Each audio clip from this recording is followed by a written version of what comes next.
Salmo 32.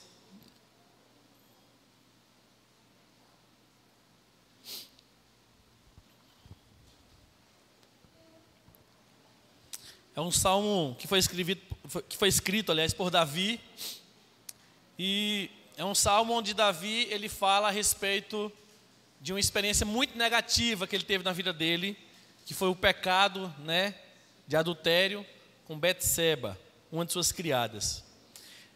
Salmo número 32, a partir do versículo 1 diz: Como é feliz aquele que tem suas transgressões perdoadas e os seus pecados apagados.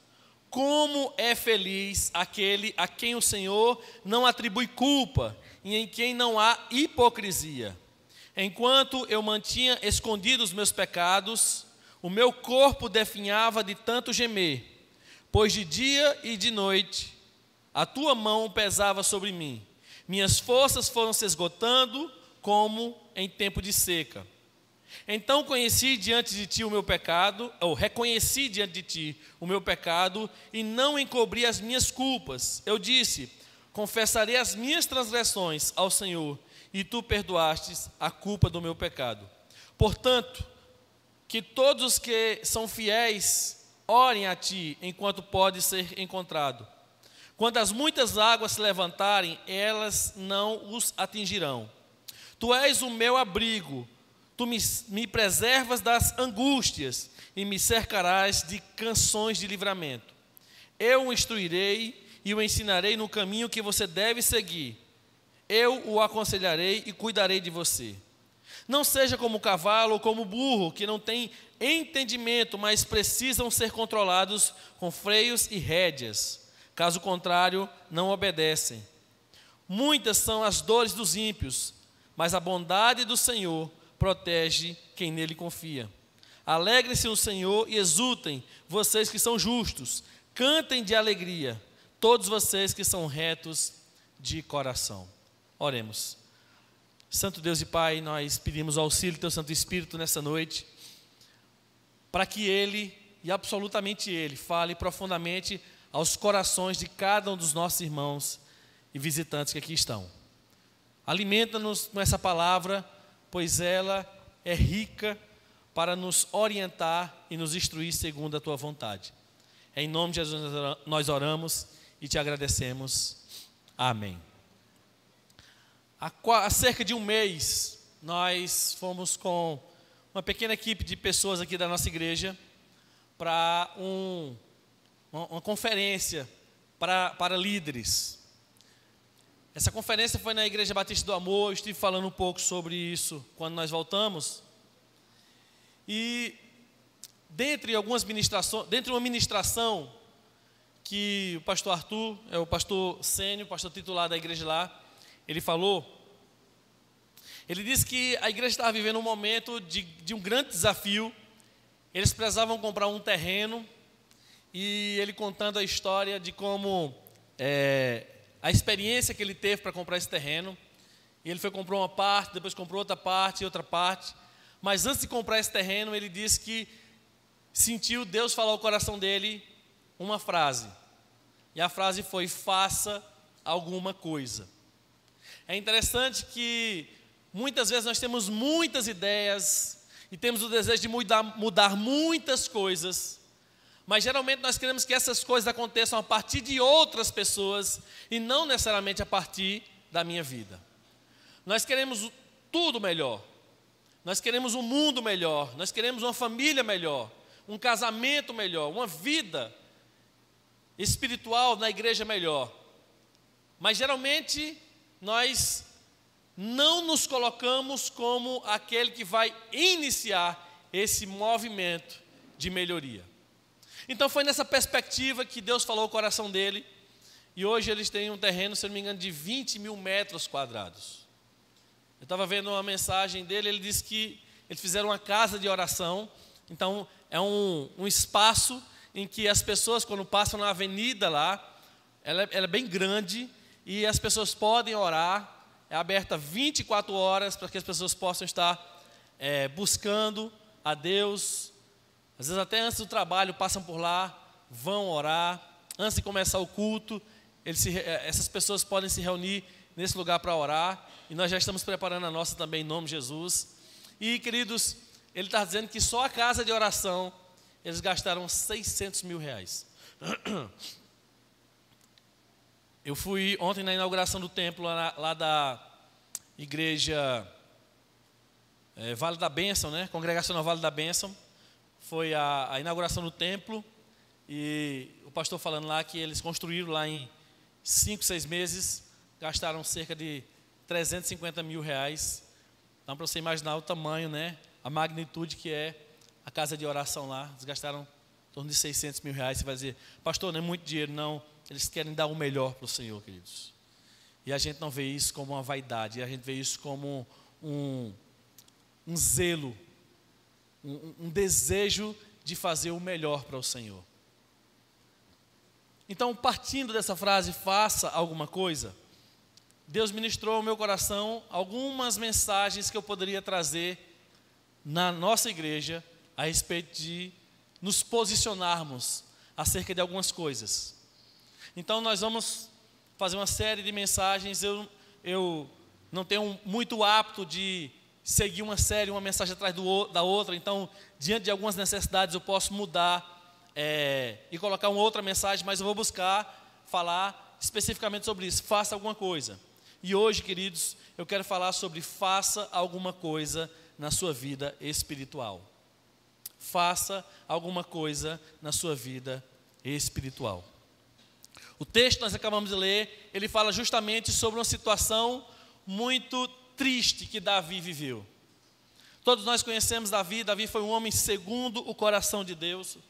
Davi era um homem que tinha um coração muito inclinado ao arrependimento. Davi era um homem muito humilde. Davi era um homem muito quebrantado. Davi era um homem muito corajoso. Mas Davi, como qualquer outra pessoa, passou por um momento muito difícil na vida dele, que nós chamamos de pecado. Davi viveu um momento de pecado na sua vida. E os salmos, eles são escritos para que o povo de Israel pudesse cantar, mas também os salmos eram orações, eram maneiras dos salmistas, e nesse caso o Salmo 32 foi escrito por Davi, expressarem aquilo que eles estavam experimentando dentro deles. E o que Davi estava experimentando agora era um momento de alegria, mas Davi fala também de um momento muito triste que ele viveu interiormente. Ele começa falando sobre alegria, e quem de nós não queremos encontrar a alegria? Não queremos viver uma vida plena de satisfação e de prazer. Então ele diz no verso 1, como é feliz aquele que tem suas transgressões perdoadas e tem os seus pecados apagados. Como é feliz a quem o Senhor não atribui culpa e em quem não há hipocrisia. Davi está dizendo o seguinte, em um momento da minha vida essa alegria não habitava o meu coração porque eu fingia uma coisa que eu não era. Davi era um homem que era exemplo para muitas pessoas, mas em um determinado momento da vida de Davi, ele começou a fingir isso, não sendo isso. Por que ele fingia? Porque ele começou a guardar pecado dentro da vida dele. Versículo 3 diz, enquanto eu mantinha escondidos os meus pecados, o meu corpo definhava de tanto gemer, pois de dia e de noite a tua mão pesava sobre mim, e as minhas forças se esgotavam como um tempo de seca. Talvez há muitas pessoas aqui nessa noite que estão buscando um ajuste espiritual na sua vida, ou talvez estejam justamente fazendo o que Davi fez, encobrindo situações de pecados em sua vida. Uma coisa ou outra, não importa, Deus sabe como você e eu estamos interiormente. Nós podemos disfarçar isso das mais diversas maneiras, mas Deus conhece o nosso interior. E no livro de 2 Samuel, capítulo 11, se eu não me engano, Davi, ele inicia esse processo de pecado na vida dele. O seu exército sai para lutar e ele sai para passear no jardim. E ele encontra uma mulher muito bonita, essa mulher está tomando banho. E ele pede a um dos seus funcionários para que saiba quem é essa mulher. E finalmente Davi traz essa mulher, se deita com essa mulher, peca com essa mulher. Essa mulher era esposa de um dos seus oficiais. essa mulher engravida, ele pensava, não, vou ter esse caso, ninguém vai saber, mas essa mulher engravida, e ele precisa dar um pai para essa criança, chama o seu oficial da guerra, o seu oficial para dormir com sua esposa, para pensar que o filho era dele, ele não quer dormir porque ele não se sente digno de estar deitado ou dormindo com sua esposa, enquanto seus amigos estão na guerra, na batalha. Às vezes nós queremos dar um jeitinho para esconder os nossos pecados, a nossa vida pregressa, as nossas manchas espirituais, mas diante de Deus não tem como esconder, querido. Aquele homem, ele não faz nada disso, então Davi tem um outro plano, e o plano agora é matar esse homem. Matando esse homem, Davi pode pegar aquela mulher, colocar dentro do seu palácio, e aquela mulher poderia ter um filho, e ninguém iria desconfiar que ele teria traído. Mas o que acontece? Deus não estava displicente com relação ao pecado de Davi. Deus não estava displicente com relação ao erro de Davi. Não que Deus estivesse querendo esmagar Davi, destruir Davi, mas Deus queria que Davi se reaproximasse dele. Aquele homem, ele é colocado na linha de frente de batalha, e aquele homem morre, mas o profeta Natã confronta Davi com seu pecado, de maneira que Davi reconhece que Deus sabe de tudo o que está acontecendo. Eu quero dizer para você, queridos, que você precisa fazer alguma coisa na sua vida espiritual. Você precisa tomar alguma atitude na sua vida espiritual para que você conserte ela. Primeira coisa que você precisa entender é que Deus não conserta a vida de quem foge dele. Escute o que eu estou dizendo. Deus, ele não vai te obrigar a consertar a sua vida espiritual se você não quiser consertar. Ah, pastor, mas eu estou vindo para a igreja. Mas vir para a igreja não é o suficiente. Participar de um culto não é o suficiente para ter a vida espiritual consertada. Talvez é um bom início. Foi um bom passo que nós demos, mas não é tudo. Às vezes nós achamos que participar de um culto, que adorar a Deus, levantar as mãos, que entoar cânticos espirituais, que estar no nosso carro com uma rádio evangélica, ou um CD gospel, ou em casa ouvindo mensagens, isso irá nos fazer, ou irá mudar a nossa vida espiritual. Isso é um bom começo, mas isso não é suficiente. Se você quer fazer alguma coisa na sua vida, antes de qualquer outra área da sua vida, comece consertando a sua vida espiritual.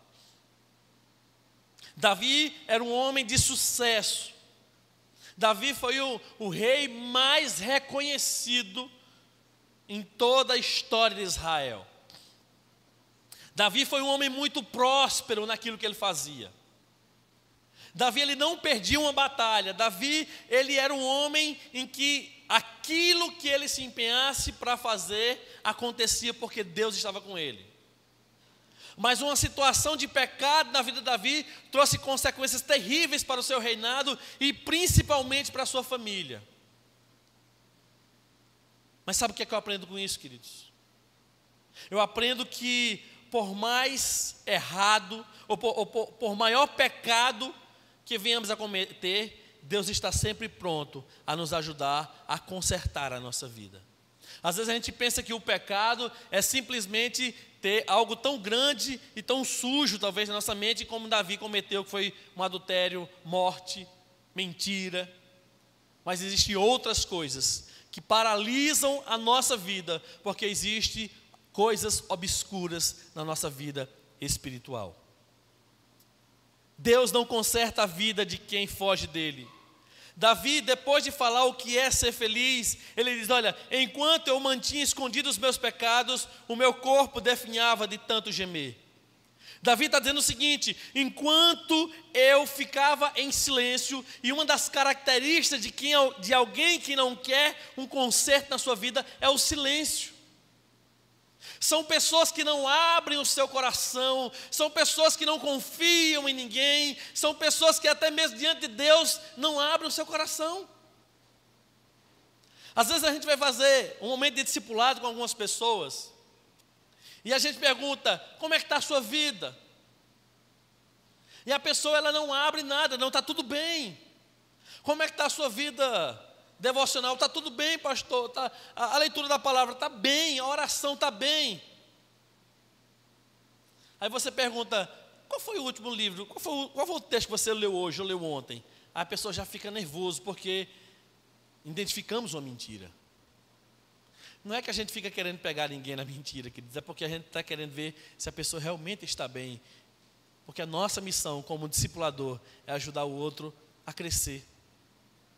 E aí, Davi, ele diz, olha, houve um momento em que eu errei, e errei feio na minha vida, mas eu fiquei em silêncio. Ficar em silêncio é como se esperasse que o tempo apagasse. Queridos, o tempo pode apagar muitas coisas, mas o tempo não apaga o pecado. O tempo não apaga os erros. O tempo não apaga as feridas espirituais. Enquanto ele ficou em silêncio, ele imaginava que poderia disfarçar isso das outras pessoas, mas não, enquanto ele ficou em silêncio, o físico dele, o corpo dele, começou a denunciar o que ele estava por dentro. Enquanto eu calei, eu comecei a definhar. Há pessoas que estão vivendo uma vida dupla, ou uma vida de pecado, estão definhando por dentro, ou estão doentes por dentro, estão definhando em alguma área da vida. Há pessoas que estão definhando na área familiar, não conseguem ter uma boa relação com a esposa, com o esposo, com os filhos, porque o pecado está corroendo por dentro. E uma maneira que ela tem de sentir um certo alívio é tratando mal as outras pessoas, porque na verdade ela está querendo tratar mal ela mesma. Às vezes a pessoa está definhando não fisicamente, mas está definhando profissionalmente.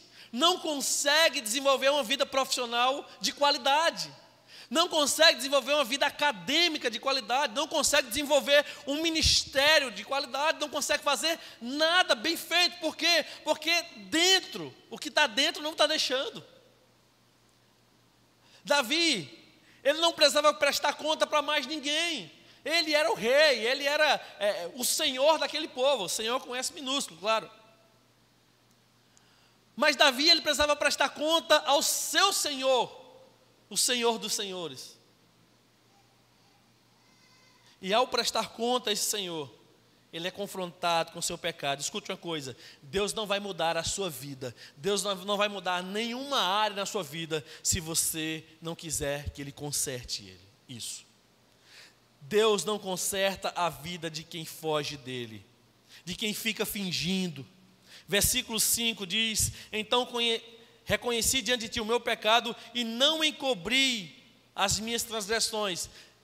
Ele diz, houve um momento que eu não precisei mais encobrir, mas houve um momento que eu estava cobrindo isso. Eu estava colocando uma maquiagem sobre isso. E todas as vezes que nós estamos colocando uma maquiagem, a gente está dizendo assim, olha, é possível viver uma vida dupla. Mas não é. Se nós queremos consertar a nossa vida, nós não podemos fingir, mas nós não podemos encobrir nada. Quando nós encobrimos, na verdade nós estamos querendo permanecer no erro. Certa vez a gente foi em uma conferência lá no CCA, Centro Cristão de Adoração. Inclusive hoje é o aniversário do pastor Marcos, né, meu discipulador. E a pastora estava falando lá, e ela usou a expressão lá, e ela diz assim, olha, às vezes a gente fica guardando, né, o quartinho da bagunça. Não sei quantas pessoas têm um quartinho da bagunça aí na sua casa. Aquele quartinho que quando a visita abre, você quase morre do coração. Meu Deus, a revelar meus segredos bombásticos ali. E há muita gente, querido, que aparentemente está tudo muito bonitinho, mas tem um quartinho da bagunça ali. Que você está entulhando tudo. Que tudo que não presta você está colocando ali dentro. Que tudo que te faz mal você está colocando ali dentro. Que todo pecado você está colocando ali dentro. Chega um momento que a porta não fecha. E quando a porta não fecha, o que é que a gente faz? A gente fica segurando a porta. Fica em frente à porta para que o que é ruim não saia, mas chega um momento que não tem como. Você não foi criado por Deus para guardar pecado. Você não foi criado por Deus para esconder mentiras. Você não foi criado por Deus para guardar mágoas, para guardar rancor, para ter ódio de você. A sua estrutura não suporta isso. Você foi criado por Deus para a habitação do Espírito Santo de Deus. Você não foi criado, querido, para juntar esse entulho espiritual dentro de você. Você foi criado, querido, para que através da sua vida pudessem fluir rios de água viva. Jesus encontra com a mulher samaritana, e essa mulher é uma mulher que vive espiritualmente triste, uma vida social triste, uma vida amorosa triste. Ele encontra com essa mulher e ele pede água a essa mulher diz: olha, como é que você pede água para mim? Você sendo judeu, eu sendo samaritana, os judeus não se davam bem com os samaritanos. E aí Jesus ele faz uma pergunta àquela mulher e diz: vai chamar teu marido, cadê teu marido? E ela disse: não tenho marido. Jesus falou assim: é verdade, você não tem, porque você já teve 5, o que você tem agora não é o seu marido. Essa mulher ela estava vivendo, achando que dava para continuar mantendo uma vida assim, mas todas as vezes que a gente acha que é possível manter uma vida longe de Deus, Deus aparece para dizer que é melhor ter uma vida com Ele do que uma vida sem Ele. Aquela mulher, ela sai impactada, Jesus perdoa os seus pecados, ela encontra a verdadeira felicidade da vida dela, que não estava no marido, que não estava na religião, mas estava precisamente na pessoa de Jesus, e ela sai testemunhando para os outros o que Jesus fez na vida dela.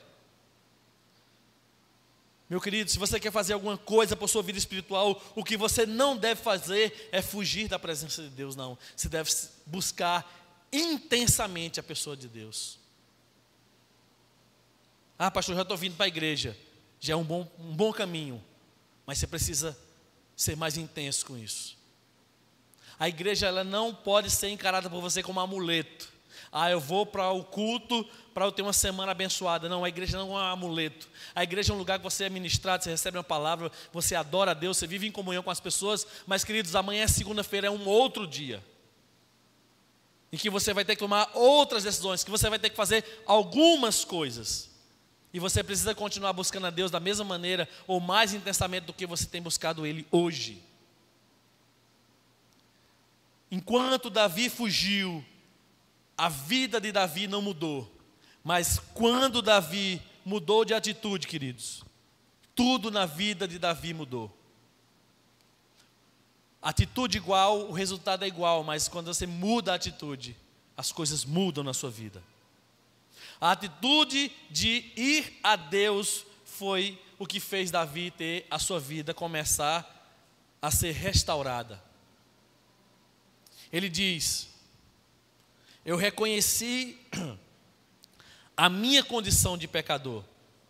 Enquanto eu calei os meus pecados, o meu corpo definhava. De dia e de noite eu sentia o peso da mão de Deus sobre a minha vida. As minhas forças foram se esgotando como em tempo de seca. Aí ele diz no versículo 5: então eu reconheci diante de ti o meu pecado. O que Deus espera de cada um de nós, queridos, é essa atitude de rendição. É o reconhecimento de que não dá mais para continuar vivendo desse jeito. Não dá mais para continuar vivendo uma vida em que você sabe e que Deus já falou ao seu coração que não é isso que Ele quer para você. Não dá mais. Você percebe que por mais que você tenha fugido de Deus, as coisas só têm piorado, a mão de Deus, a sua percepção aqui só tem pesado sobre você está sofrendo, e quando você escuta, por exemplo, uma palavra como essa, você sabe claramente que Deus está falando com você, e você precisa ter a atitude que Davi teve. Davi era rei, Davi era um senhor na terra, mas Davi precisou se curvar diante do Senhor dos senhores. Ele diz: então eu reconheci diante de ti o meu pecado e não encobri as minhas culpas. Queridos, a confissão, ela é um descarrego espiritual. Quando eu falo descarrego espiritual, não é aquela coisa como muitas igrejas falam, não. Eu falo, um alívio espiritual. mas também, queridos, é um alívio terapêutico. Quando eu coloco diante de Deus as minhas culpas, as minhas transgressões, quando eu acerto a minha vida com Deus, eu não preciso viver fingindo. Não tem coisa mais desgastante do que ficar fingindo algo que nós não somos. A necessidade de ser aceito pelos outros. Fingir um abraço que nós não queremos dar.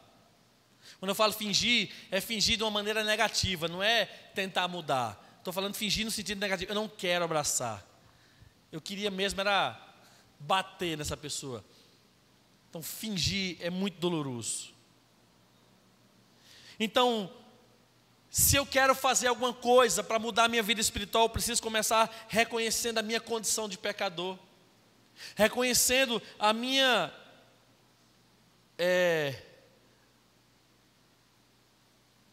a condição de que eu não posso fazer nada para mudar a minha vida aqui na terra, a não ser que essa mudança comece a partir de Deus. Não resistindo à ação de Deus. Davi, ele diz, olha, a mão do Senhor pesava sobre mim, mas aquela mão que pesava era a mão que estava pronta para colocar Davi de pé. E quando eu resisto a Deus, a percepção que eu tenho é essa mesmo, é de uma mão que me esmaga, mas Deus não esmaga. Deus está ali dizendo assim, olha, a minha mão está pronta para te colocar de pé, a minha mão está pronta para um novo recomeço na sua vida, a minha mão está pronta para que você mude completamente esse momento trágico na sua vida. Há pessoas que têm uma vida pregressa, mas há pessoas que têm um momento espiritual muito triste, e o que Deus está dizendo é o seguinte, você não precisa continuar vivendo assim. A minha mão não foi posta sobre você para ficar esmagando. A minha mão foi posta sobre você para mudar a sua vida. O salmista, no Salmo 46, ele diz o seguinte, é um dos salmos que quando nós estamos tristes, angustiados, ele é um bom lugar para estarmos. Ele diz assim, Deus é o nosso refúgio e a nossa fortaleza, auxílio sempre presente na adversidade, por isso não temeremos. O salmista está dizendo, quando eu estou vivendo o pior momento da minha vida, eu sei que eu posso buscar o Senhor, e diante do Senhor, eu não preciso temer. Davi está nos orientando de que eu não posso continuar, ou eu não devo continuar resistindo à ação de Deus. Eu não devo continuar resistindo à ação de Deus para mudar o meu caráter, para mudar a minha forma grosseira às vezes de ser, para mudar os meus pensamentos pecaminosos, os meus planos egoístas. Não, eu não posso continuar assim. Eu preciso parar de resistir e eu preciso agora abraçar o que Deus tem para a minha vida. Porque quando Deus vem, querido, Deus vem com um poder curador. Aquele que estava definhando agora encontra alegria. Aquele que estava sofrendo, agora encontra paz. Aquele que estava perdido, agora se encontra em Deus. E talvez seja uma situação dessa que você está vivendo. Faça alguma coisa por sua vida espiritual. Haja. Davi, ele tomou essa atitude, mas Davi entendeu de Deus que precisava seguir um processo. E esse processo se encontra no versículo 8. Ele diz, o Senhor dizendo, aliás, versículo 7 diz, tu és o meu abrigo, tu me preservas das angústias e me cerca de canções de livramento. Aquele que estava se sentindo oprimido, agora se sente livre diante do Senhor. E aí Deus fala com ele, eu o instruirei e o ensinarei no caminho que você deve seguir, e eu o aconselharei e cuidarei de você. O que Davi entendeu é que aquele que se entrega ao Senhor, que reconhece que no Senhor há conserto da sua vida, deve entender que esse conserto não acontece somente em um dia específico, mas esse conserto, ele é diário. Todos os dias Davi precisava tirar os seus olhos de uma mulher bonita e atraente para não pecar de novo. Todas as vezes Davi precisava se cuidar para que não caísse no mesmo pecado que ele caiu com Betseba. Muitas vezes nós entregamos uma área da nossa vida, mas nós não entregamos a totalidade da nossa vida. Nós dizemos: Senhor, cuida da minha vida financeira. E Deus cuida, Deus é misericordioso. Mas a área moral da nossa vida não está adequada, não está ajustada. E aí a gente quer ter uma vida financeira equilibrada, mas uma vida moral desequilibrada. Não tem como. Davi entende que se você caminha com o Senhor, você precisa permitir que Ele vá consertando e vá te instruindo no caminho que você deve seguir. Talvez todas as vezes Davi escutava a voz do Senhor no seu coração, dizendo assim: olha, quando tiver uma mulher sozinha, não se aproxima dela, não coloca os teus olhos nela. Isso significa fugir da aparência do mal. A aparência do mal não é o pecado, mas a aparência do mal é a beira para o pecado, é o precipício para o pecado. Quando eu estou na beira do precipício, eu estou diante da aparência do mal, e eu preciso, querido, fugir disso.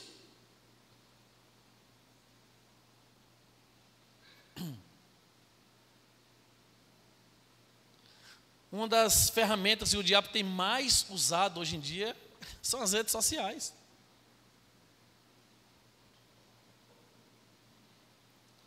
Eu digo a você, meu irmão, se você está de conversinha com uma menina, uma moça, na internet, e ela começou a ser mais sua amiga do que sua esposa, você só tem dois caminhos: ou correr para cima dela, que essa é a vontade do diabo, ou correr para longe dela e para próximo da sua esposa, que essa é a vontade de Deus. A mesma coisa que eu falo para você, mulher. Se o elogio do amigo do trabalho, da faculdade, da sua rua, está mexendo com o teu coração, ou você foge desse cara e faz a vontade de Deus, foge dessa aparência do mal, ou você foge para cima dele e faz a vontade do diabo. Naquele dia, Davi tinha uma escolha. E infelizmente a escolha que Davi fez foi correr para os braços daquela mulher. Aquela mulher não teve culpa. Aquela mulher, ela não criou aquela situação. Mas Davi, infelizmente, levou a tragédia para a vida daquela mulher também. Escute uma coisa, meu irmão. Se você quer uma vida espiritual ajustada, você precisa de uma coisa: tome uma decisão. Faça alguma coisa.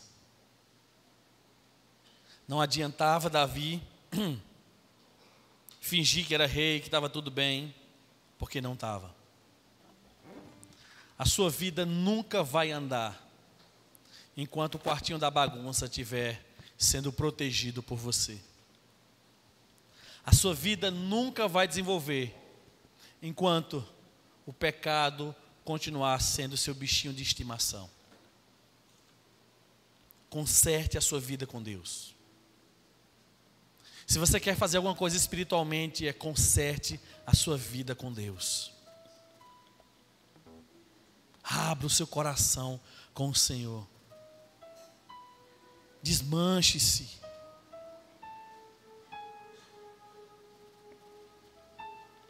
Desesperadamente busque o coração de Deus. Levante-se como alguém que deseja não mais continuar prostrado e não mais voltar àquela situação. Levante-se como um vencedor. Davi precisou passar pelo constrangimento de um profeta e confrontá-lo. Davi não precisava passar por isso. Davi tinha um Deus que o amava, que cuidava dele. Davi não precisava enfrentar o profeta Natan quando ele diz: olha, você foi aquele que pecou.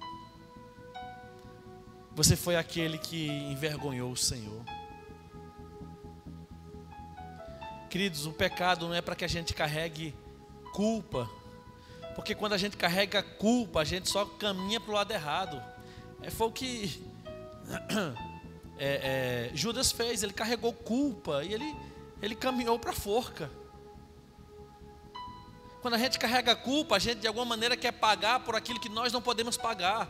Ei, você não consegue pagar pelos seus pecados, você não consegue pagar pelos seus erros, você não consegue pagar pelas consequências dos seus erros, mas escute uma coisa: Deus está pronto e já pagou por cada um dos seus pecados na cruz do Calvário através de Jesus Cristo. Jesus Cristo está dizendo o seguinte: olha, você não pode sair daqui sem dever nada ao diabo. Você pode sair daqui sem carregar 1 milímetro, nada, absolutamente nada, 1 grama de pecado no seu coração. É possível, pastor? Sim. A palavra do Senhor diz que quando nós confessamos nossos pecados e deixamos, aquele que confessa o pecado e deixa, alcança misericórdia. Você olha para Davi assim: como é que pode um homem que tinha tudo, um homem que podia ter qualquer mulher, um homem que tinha tudo que alguém gostaria de ter financeiramente, um homem que tinha uma posição social impressionante, as pessoas olhavam de baixo para cima para ele olhava de cima para baixo a todo mundo porque ele estava no topo. Ele faz um negócio desse. A pergunta que eu faço é: você perdoaria? Você daria uma nova oportunidade? Eu acredito que não, mas Deus está dizendo: sim, Davi, eu te dou uma nova oportunidade, eu te dou uma oportunidade de começar de novo e ajustar a sua vida, porque o maior interessado em consertar a nossa vida espiritual é o próprio Deus. O maior interessado em ver a nossa vida espiritualmente ajustada, meu irmão, é Deus. É Deus que veio aqui nessa noite para dizer para você: tome uma decisão, faça alguma coisa, conserte a sua vida comigo primeiro. Às vezes você quer consertar a sua vida profissional, não, comece primeiro a espiritual. Quero consertar minha vida familiar, comece a sua vida espiritual. Aquilo que eu li no momento dos dias de oferta: entrega teu caminho ao Senhor, confia nele, o mais ele fará. Meu irmão, entregar é realmente se lançar diante do Senhor, é dizer: Senhor, eu não tenho mais força. Você já desenvolveu uma atividade que exigiu tanto esforço de você que você chegou até a desmaiar? É mais ou menos isso espiritualmente. Eu cheguei no meu limite e eu me rendo ao Senhor, eu me entrego ao Senhor, eu digo: basta. E o Senhor me abraça, reconhece o meu arrependimento, recebe a minha confissão e me encaminha para uma nova direção. Vamos adorar o Senhor nesse momento. Eu me canso de sentir. Talvez você está aí no seu lugar dizendo assim: sim, eu não mereço. Pastor, eu já tentei tantas vezes. Tantas vezes eu já decidi a mudar a minha vida espiritual. E o sentimento que eu tenho agora, pastor, é que eu não mereço essa oportunidade. Eu não mereço. E você está certo. Você não merece. Eu não mereço. Mas a palavra do Senhor diz que as misericórdias do Senhor se renovam a cada dia. Não é porque eu mereço, é porque Ele decidiu me amar incondicionalmente. Não é porque eu mereço, é porque Ele está dizendo: olha, eu estou pronto para começar de novo. Quem está guardando a mágoa, quem está guardando os ressentimentos, quem está guardando o pecado é você. Deus não está guardando isso, ao contrário, Deus está dizendo assim: vinde a mim, todos os que estáis cansados e sobrecarregados, e eu vos aliviarei. Tomai sobre vós o meu jugo e aprendei de mim, porque sou manso e humilde de coração, e acharei descanso para as vossas almas. O descanso de uma pessoa, a alegria de uma pessoa não está quando ela guarda o seu pecado, não está quando ela vive uma vida espiritual mais ou menos, mas quando ela decide mudar. Quando ela se posiciona com relação a isso, quando ela se levanta e diz: a partir de hoje eu sou uma nova pessoa em Cristo Jesus. A partir de hoje eu permito que o Senhor me ajude a mudar de vida. É de hoje para frente e não de hoje para trás. Se Deus falou ao seu coração, querido, e se você está sendo influenciado pelo Espírito Santo de Deus e quer tomar uma decisão ao lado de Jesus agora, eu quero que você levante a sua mão. Nós queremos orar por sua vida, que é a primeira vida aqui nessa noite, que quer mudar a sua vida espiritual, que quer encarar a sua vida espiritual como uma coisa séria, não como uma coisa qualquer, de segunda categoria. Não, eu quero entregar minha vida a Jesus, pastor. Eu quero mudar a minha vida hoje. Eu confio em Jesus e Ele pode fazer isso. Se Deus fez isso na vida de Davi, se Deus perdoou Davi, se Deus recomeçou uma caminhada com Davi, Deus também pode fazer isso comigo. E se você reconhece isso, reconhece seu pecado e reconhece que quer mudar, levanta a sua mão, nós queremos orar por você. Alguém aqui nessa noite?